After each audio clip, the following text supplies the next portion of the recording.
what do you think that we need to do as individuals in terms of, is there something we can do to live our lives? Is there something we should be focused on? I think this last year has been a great opportunity for people to reassess what's important, and it's given people time to sit in stillness and maybe kind of go within. And I think the spiritual side of people, a lot more people is coming out. Yeah. I think that's beautiful. I think that's amazing. What do you think?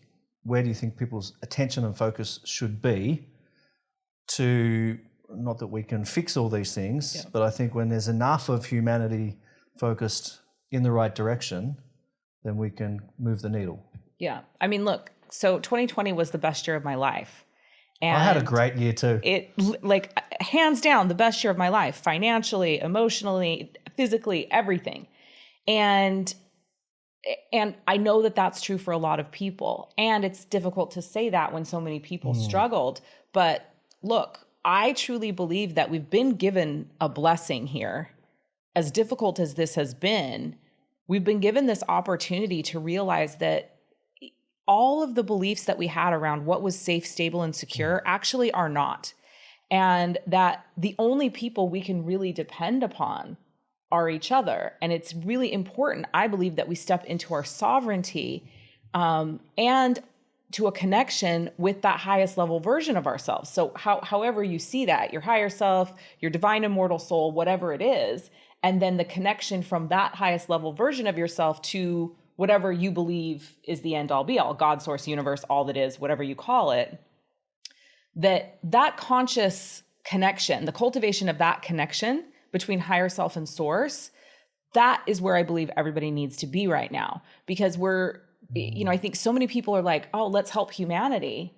But you can't help anyone until you are in your sovereignty, until you know why you're here and what you're meant to be doing. And what's occurring to me while you say this is we've been so in belief of everything that we're fed through the media and for such a long time.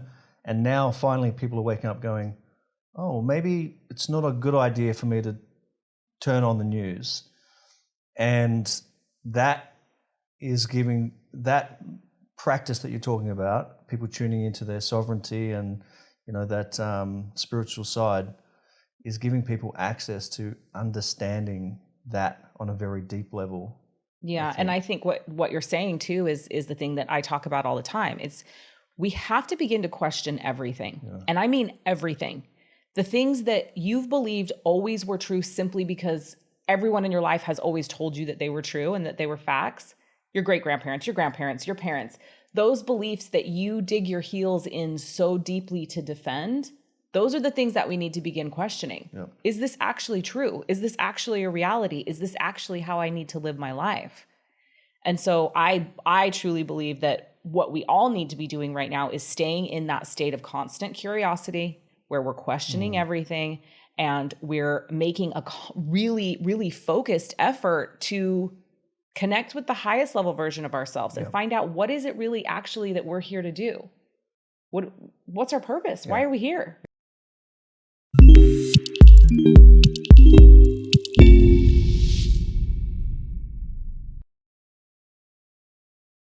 How can people be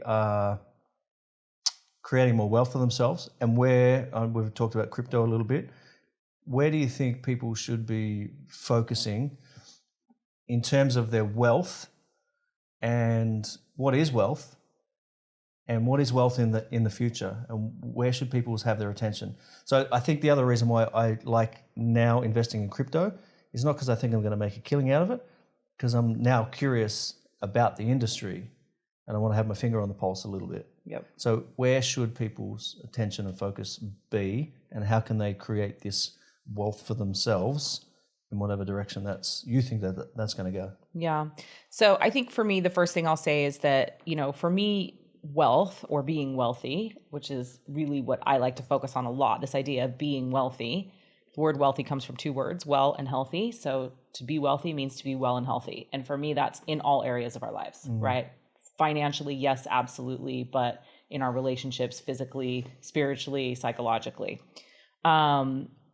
And so I think that the first thing for me is this piece around sovereignty and beginning to look to what can we do to start creating financial resources for ourselves outside of what we're being dished or handed by an organization or an institution that we believed was safe and stable. And so I think the first thing that people really need to begin to do is to open themselves up to, how do I start to bring in revenue from multiple streams and multiple places? And, for example, in the United States, I would tell anyone who's an American, find a home-based business that you're interested in and start doing that thing. Do not be in the position where you have to depend upon your income from your 9-to-5 job.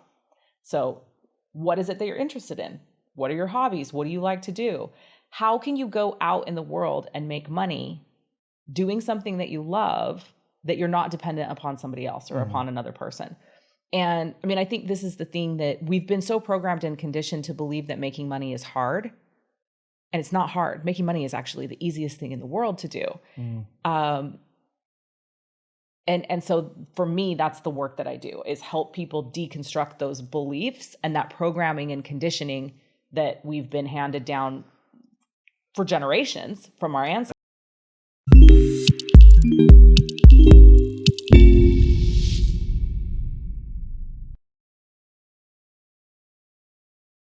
I think 2020 was like Disneyland compared to what is coming, And so it's like. So what do you think? What do you think it looks like? Because, like I said before, it's not just going to be the financial systems. So what do you think, and how can you see it crumbling? Like, I mean, if you could paint a picture for people of what you think is going to happen.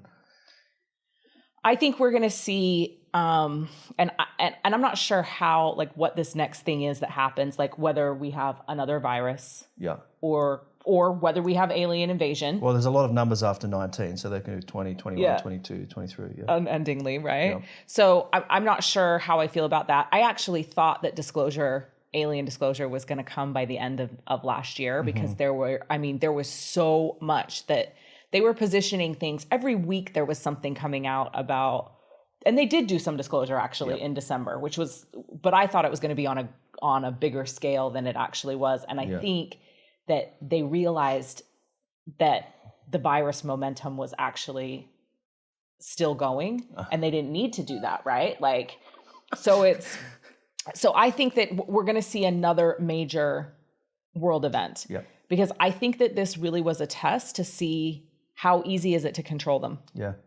And I believe what's going to happen is there's going to be an even greater lockdown, an even greater effort to control.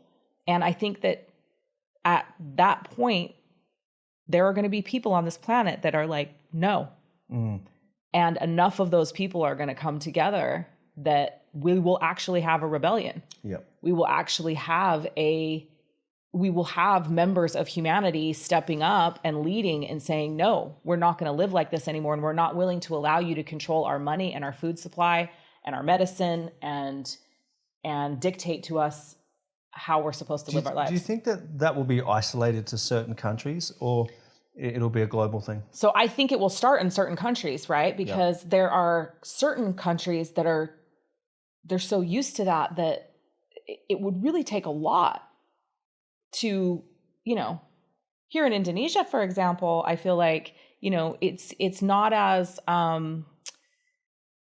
people aren't struggling as much with the things that they're being asked to do. Whereas, there's many people I know Australia, in the United States, that are like, no, I'm not doing this. I don't want to do this. I don't agree with this. And you can't make laws and force me to do these things. So I think that we'll see uprisings in, likely Europe. I would say London, probably, in UK for sure. United States, certainly. I mean, the United States is a ticking time bomb as far as I'm concerned right now.